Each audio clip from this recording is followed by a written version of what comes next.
Hello guys, so today we are making anjera mayai.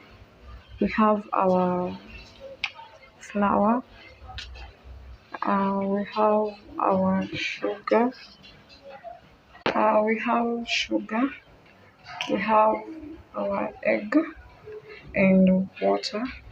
This is water, like plain water, and then we're going to use the blender. So I put some salt and sugar. So I'm putting my flour.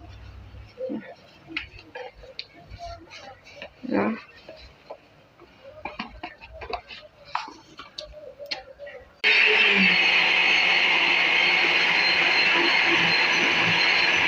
So this is the result. See, it's not too much heavy. Okay, so let's go to the